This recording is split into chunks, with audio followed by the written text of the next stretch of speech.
vivo? Ao vivo, galerinha, de volta, de boa. Encerramos ali, fechando com a questão sobre a sociedade na época colonial. Havia uma hierarquia de funções, de privilégios e de importância. Havia ainda um modelo de sociedade patriarcal, escravista, excludente. Tudo isso na mesma sociedade. Perfeito?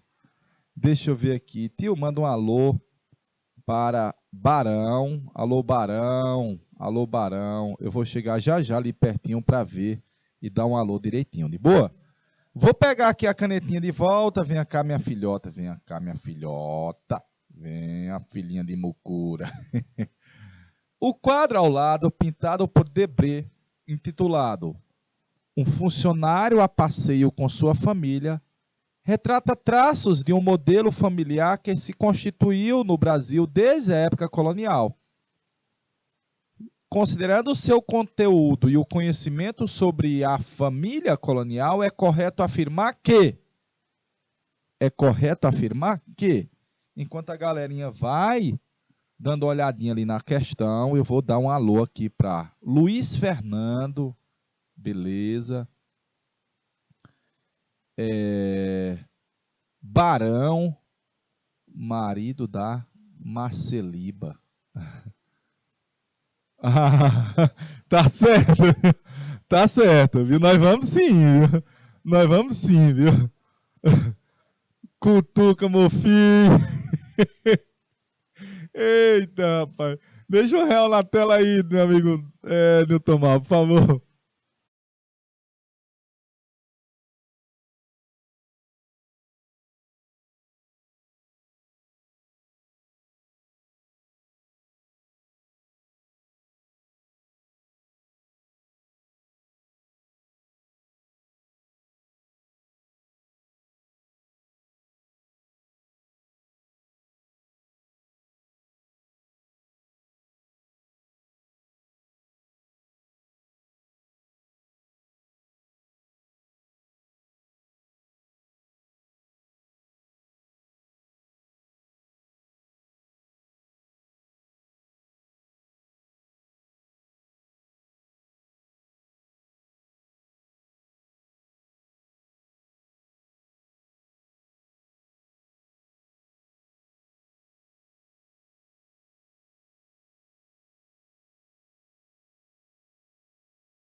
As mulheres, vítimas da hierarquia patriarcal, se mostravam dóceis, submissas e viviam enclausuradas. Vou interrogar.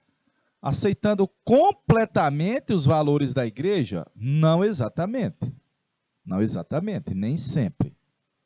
A presença da família nuclear em torno do Senhor e da Sinhá foi inexpressiva, onde hoje é o Nordeste. Falso, galerinha. A família nuclear, um núcleo familiar, foi expressiva na região Nordeste. Os senhores de engenho, os coronézinhos, impunham aos seus escravos a união legal segundo as normas da igreja, considerando isso essencial à reprodução da força de trabalho.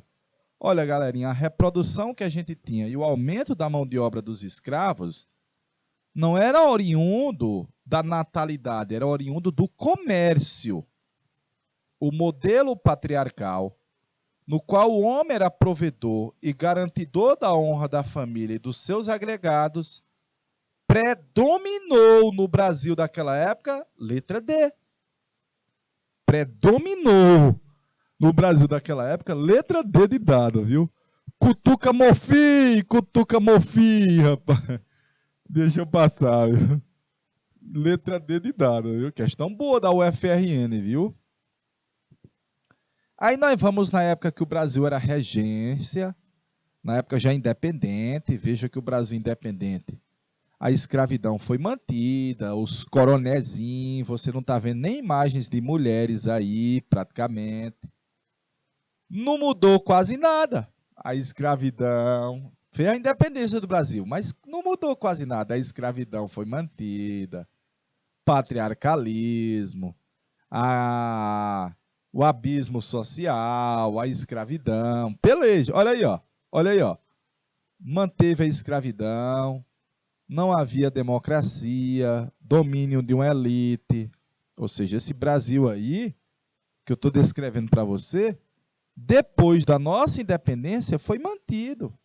Não mudou muita coisa não, viu? Não mudou muita coisa. Agora nós vamos ver a origem dos coroné. O termo coroné, viu? Vou pegar aqui o marca-texto. O termo coroné vem de onde? Esse cara era um padre da Igreja Católica, mas ele se tornou ministro da Justiça. É poderoso. O nome dele era Padre Diogo Feijó. Deixa eu botar o nome dele. Padre Feijó. Padre Antônio Diogo Feijó. Era um padre um tanto liberal para aquela época, viu? Era um padre meio liberal. Ele já defendia naquela época o fim do celibato clerical. Ah, papai! Já defendia que os padres podiam ter mulheres, filhos. Ele foi um mega ministro da Justiça. E quando ele foi ministro, ele criou a Guarda Nacional. Guarda Nacional, que é uma espécie de milícia armada para manter a ordem, a Constituição, mas é uma espécie de milícia sob o poder de quem? Dos coroné. Sob o poder dos coroné. Deu para ver? Cutuca, meu filho. Sob o poder dos coroné. Na realidade, quem tinha terras e escravos vai receber a patente de coronel da Guarda Nacional. Está nascendo o coronelismo. O nome coroné veio daí, olha. Na realidade, olha, está tendo uma revolta de escravos lá na minha terra. Galera, eu não ia esperar o exército vir lá do Rio de Janeiro. Eu ia ter meus homens, depois vão ser os jagunços, meus homens para combater as revoltas, os focos rebeldes. Então vai fortalecer o poder a nível local. Garante um poder de polícia aos coroné. E nasce aqui o título de coronel. Coronel da Guarda Nacional. Perfeitinho? Coronel da Guarda Nacional. Está nascendo longe aí, ó. O famoso coronelismo. No ano seguinte, foi aprovado o Código do Processo Penal ou Criminal. E eu quero que você veja que os coroné, que já tinham poder de polícia, os coroné tinham seus homens, poder de polícia, agora os coroné vão poder escolher o juiz da sua cidade. Ah, e é que é bom, viu? Vão poder escolher o juiz da sua cidade. Ah, papai. E sim, os juízes eram eleitos. Os juízes eram eleitos. E por acaso, se um coroné fosse preso de forma arbitrária, ele poderia responder o processo em liberdades. Olha o direito de habeas corpus, olha. Se ele fosse julgado, ele seria condenado, antes de ser condenado, ele vai ser julgado por um júri popular, que era composto por quem? Por outros coronézinhos, amigo dele. Ah, papai! E estabeleceu a pena de morte para os escravos. Então, o que eu estou colocando para você aqui? Os proprietários de terras, que já tinham a riqueza, que tinham os escravos, agora tem, além do poder de polícia, os coroné, tem também o poder judiciário, os juízes. Então, eu estou lhe dizendo que é uma espécie de mandonismo local. Ora, lá no início da aula, nós colocamos um bocado de ismos. E está aparecendo mais um. É o poder de mando a nível local. Perfeito? Meu amigo Dom Nilton Mar, deixa R$1 aí na tela.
Verbo açoitar, menino.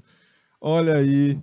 Tio, dá os parabéns para Mariana, lá do Anexo Brejo. Alô, Mariana. Boa noite, Mariana. Feliz aniversário, viu, Mariana? Bota uns parabéns aí, Nilton Mar. Parabéns, parabéns, parabéns. Alô, Mariana, rapaz. Manda pro Zé do Beijo Forete. Forete. Vou passar. Olha os cabas da Guarda Nacional aí, olha. Olha os cabas da Guarda Nacional. Os cabas se vestiam bem, velho. Olha a roupa de gala deles. Os cabas eram chique, rapaz. É os coroné aí, ó.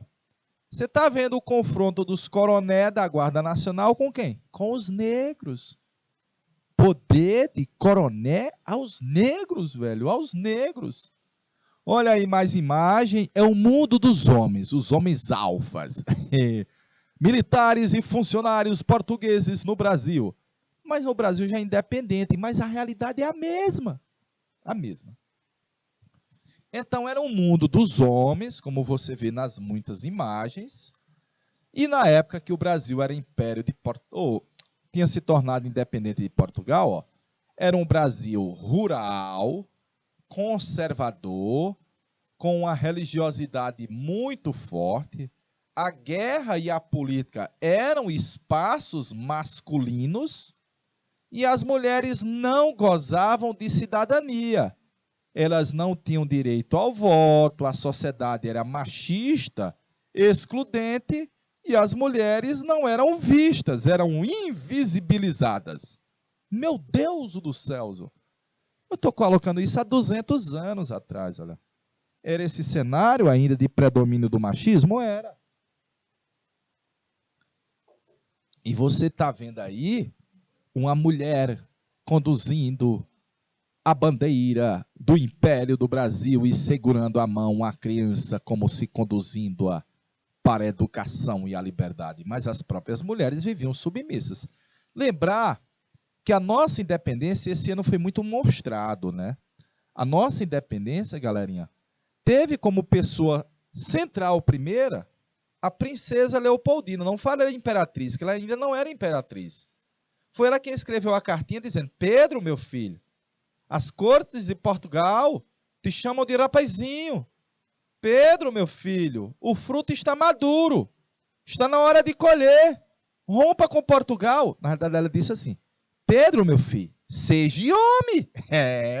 Ela disse: seja homem, toma atitude de homem, rapaz. Aí o Dom Pedro pegou os laços que uniam a Portugal e fez uma independência ou morte. Estou colocando para você a importância de uma mulher na época do Império. Olha aí, ó. Você poderia colocar ainda depois a princesa Isabel, que assinou a famosa Lei Áurea. Essa é a Leopoldina, viu? Ela era austríaca. Mas no século XIX, o Brasil, olha, a nossa moda era uma moda à la François. À la François. As mulheres se vestiam como la francesa. Tá vendo a princesa Isabel nessa fotografia aí colorizada? Tá aí, olha, o vestido, o espartilho. Só faltou o chapéu. O costume do banho diário a gente sabe que vem dos índios, né? Nós bebíamos a cultura francesa, o piano, as aulas de etiqueta, falar François. Os homens se vestiam à inglesa. Os escravizados, os pobres, panos grosseiros. E os que vieram de fora trouxeram novos costumes. Eu estou falando de um Brasil de 100 e poucos anos atrás, onde a mulher ainda era, de certa forma, bastante inferiorizada. Daí o Dom Pedro II, a Dona Teresa Cristina, a Princesa Isabel, a moda masculina, olha. Para você ver como o nosso próprio imperador se vestia à moda inglesa. E as mulheres se vestiam à moda François. Papai. Era assim, viu? Aí eu coloquei. Nós tínhamos tradições aristocráticas que vinha da nobreza. Era um estado onde eu vou botar assim, ó, confusão entre o público e o privado. Confusão entre o público e o privado. De boa, é um estado patrimonialista. É quando os entes públicos se utilizam da coisa pública como se fosse privada. E é parecido com o prefeito lá da cidade do interior, que utiliza das verbas da prefeitura, do carro da prefeitura, do combustível pago pela prefeitura, para a esposa do prefeito ir para o shopping, ir para a praia. É a mesma coisa. Aí eu coloquei. Predominava o escravismo e o racismo, o voto era censitário, para poder votar tinha que ter renda, a mulher não votava. Quase não havia escolas, e não. E uma elite política nossa, a nossa elite política vai buscar forjar uma história do Brasil. Começou com Dom Pedro II e vai continuar com outros grandes nomes que vão procurar criar uma história nacional. Mas eu queria chegar numa mulher. essa moça. Ela é uma maestrina. Ela é uma mulher à frente do seu tempo. Ela é Chiquinha Gonzaga. Então, se a gente fosse procurar um exemplo para quebrar um paradigma àquela frente, ou abre alas, eu quero passar. Ou abre alas. Ah, tio, essa música é dela. É.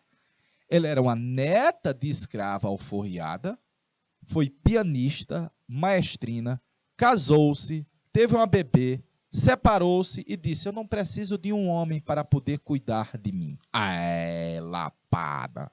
E foi. Eu não preciso de um marido.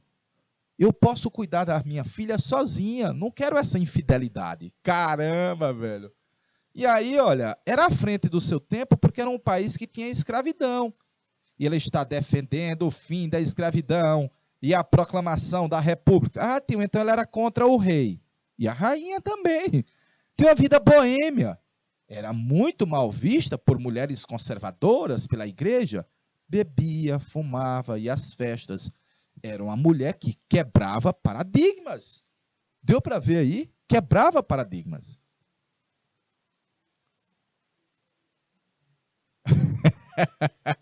Valeu, marido da Marcelina. Valeu, marido da Marcelina. De boa. Eita, rapaz. Alusão pro Raimundo Mercê, rapaz. É o Luquinhas que tá colocando. Eu vou passar, viu, galerinha? Eu vou passar. Aí nós proclamamos a República para a gente trazer para o coronelismo. Você vai ter o domínio das oligarquias, dos coronezinhos. Era um Brasil ainda muito arcaico, era um país agrário, de latifundiários, de camponeses, de analfabetismo. Vai ter uma penca de revoltas nessa época, nós não vamos falar dela. E começava timidamente a crescer as cidades e a indústria. Timidamente. Começava timidamente a crescer as cidades e a indústria, mas era de forma tímida. Perfeitinho? De forma tímida. Meu amigo Nilton, deixa R$ 1 aí na tela para a galerinha fazer o print dessa imagem aí.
Eita, rapaz.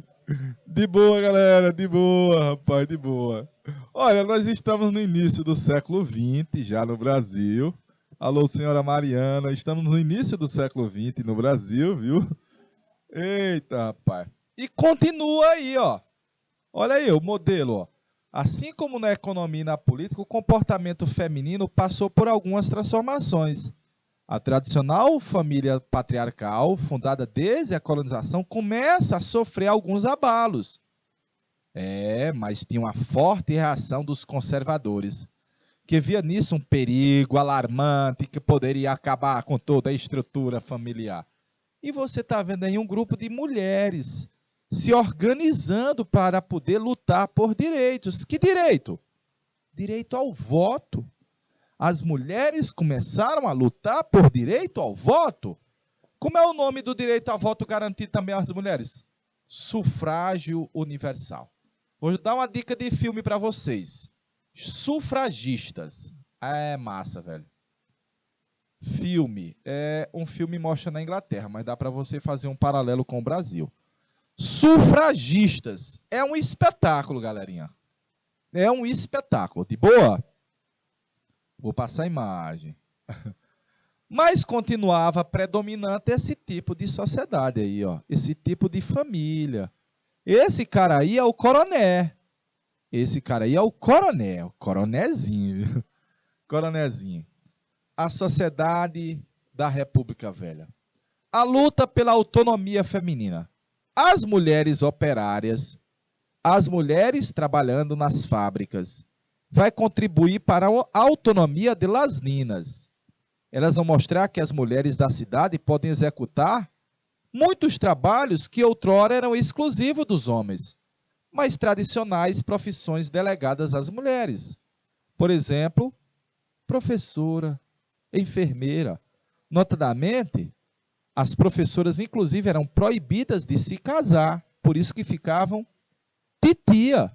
Ah, é mesmo, ainda hoje chama as professoras de tia, porque eram proibidas de se casar. Naquela época, interpretava que não dava para uma mulher conciliar o casamento e ser professora. Ou era um, ou era outro. Absurdo, não era não?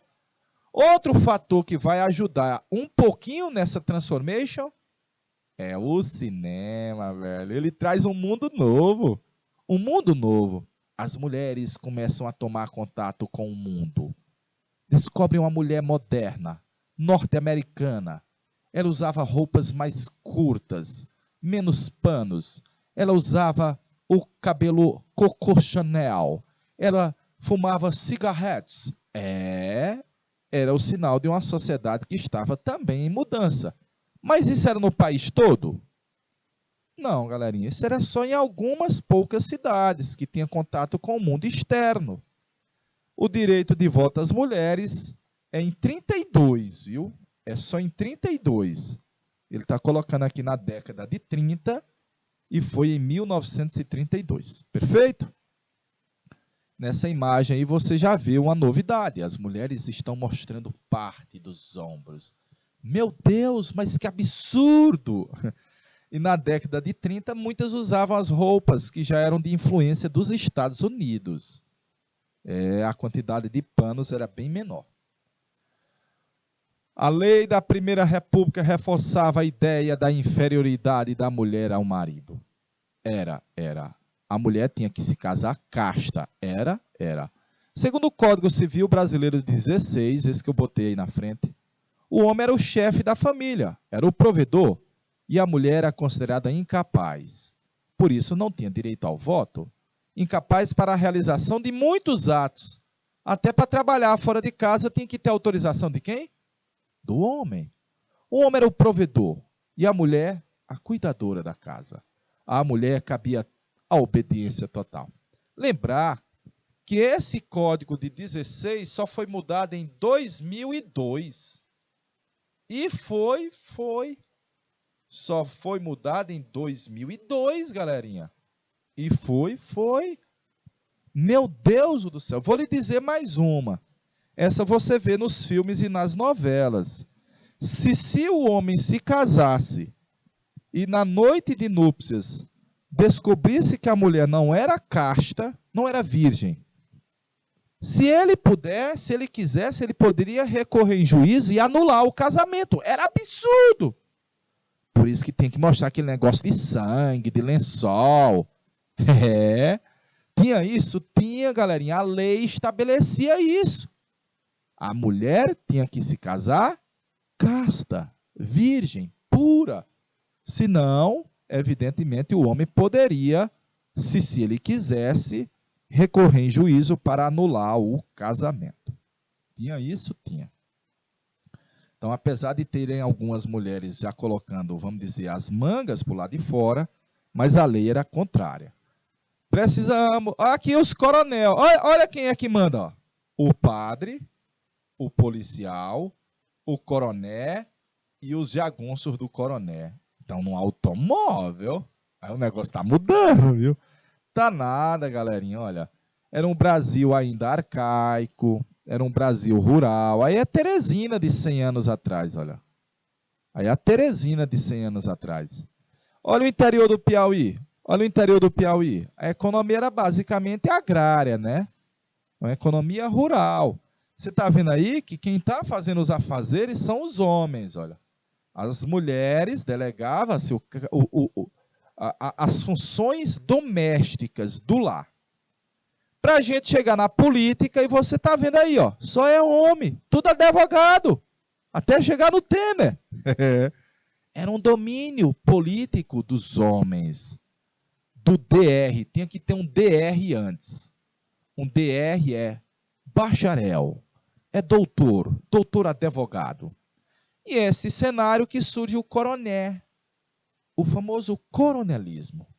O coronelismo é uma experiência típica nossa de 100 anos atrás. O coroné tem os poderes político, jurídico, social e econômico. São os grandes proprietários de terra. O coroné, ele exerce o controle político e a autoridade lá no município dele. É o coronézinho, rapaz. Vai enfrentar o coroné? Tu é doido. Eita, rapaz. Veja que da extensão do domínio do lar, o coroné, poderoso, proprietário de terra, que agora tem jagunços, porque ele tem a força de polícia, tem o juiz ao seu lado,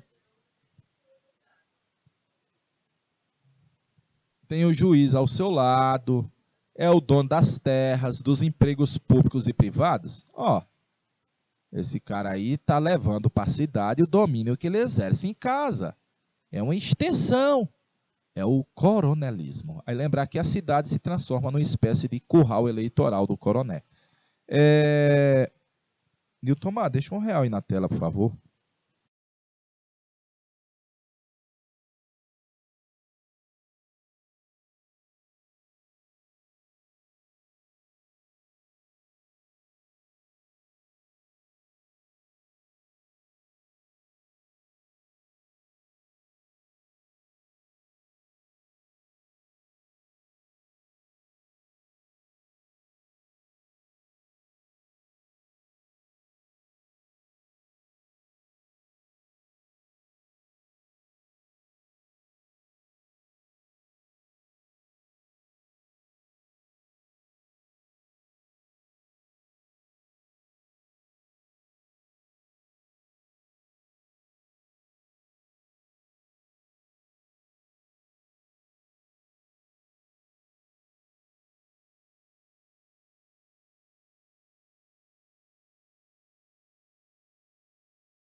Beleza de Creuza. Mostrei a imagem aí dos coronézão aí. Olha os coroné aí, ó. Que é o Delmiro Gouveia, viu? Aqui o coroné, o outro coroné, o pai e o filho. O coroné aí dando uns tirozinhos. Mas para ter o coroné tem que ter o peão. É o famoso voto de cabresto. Então Então você já sabe os poderes que o coroné tinha. Olha o tanto de poder que eu estou botando para o coroné aí, ó. Olha o tanto de poder, ó. E o peão? O peão vive nessa situação aqui, ó. Essa é a situação do peão, ó. Então, essa troca, bem aqui que eu botei na seta, ó. Essa troca, ela ainda existe. Chama clientelismo. É uma forma de perpetuação do poder. É quando um coroné presta um favor e o retorno vem na forma de quê? De voto. Então, o peão, camponês, trabalhador, utiliza o voto como uma espécie de moeda de troca para garantir o acesso à terra, para garantir um remédio, para garantir um emprego, garantir um realzinho na época da eleição. Olha aí, e o nome disso é voto de cabresto, eu sei. E eu estou lhe dizendo que isso não vem de hoje, que é uma estratégia de manter o poder nas mãos dos poderosos. Essa prática clientelista, ela ainda é mantida em muitos rincões do Brasil. Notadamente, ainda ela está vivinha no país. Vivinha da Silva. Deixa um real na tela aí.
Alô, Vaqueiro, lá vem, Luiz Vaqueiro, passa, lá vem, seu patrocínio dos Armazém Paraíba, Luiz Vaqueiro, levantando lá, valeu, boi.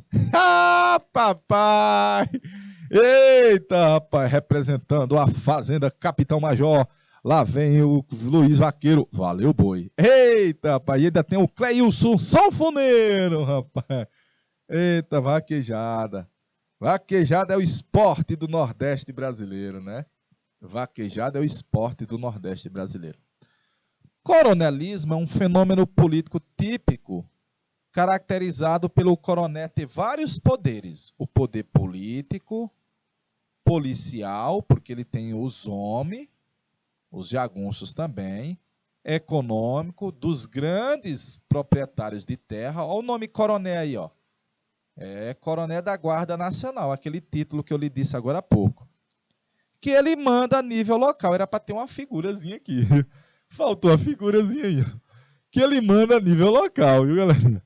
Eita, Luiz Vaqueiro. Luiz Vaqueiro representando a Fazenda Abelheiras, lá em Campo Maior. Lá vem Luiz Vaqueiro, lá vem Luiz Vaqueiro. E o seu batisteira é Cleison. Cleison é sanfoneiro e batisteira. Lá vem Luiz Vaqueiro, passou, lá vem. Chegou na faixa. Valeu, boi. Eita, rapaz. Eita, pai. Vou puxar a vaquejada agora. E o voto de cabresto? Para nós fechar essa temática. Ó. O voto de cabresto consistia e ainda consiste, porque ele ainda existe, na ameaça dos coroné, figura de grande prestígio político, realizada sobre aqueles que estão sob o seu comando, sob sua influência ou dependência. O coronel escolhe apoiar um determinado candidato com número e determina que os seus subalternos assim o votem. Os que não votam, aí lembrar que naquela época o voto era aberto, era descoberto, não era secreto. Os que não votassem, aí, meu amigo, cabia torame seco. Perdeu o emprego, o acesso ao açude, perder a terrazinha que ele produzia. Em casos extremos, a morte. Aí é o famoso voto de cabresto, que era uma das estratégias de manutenção do poder dos coronéis. E ainda hoje é uma das estratégias de manutenção do poder dos políticos. Ainda tem, tio? Tem sim. Nil, deixa R$ 1 aí na tela, por favor.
Dica desse deputado. É preciso delicadeza para abordar o funcionário público na hora de exigir os votos.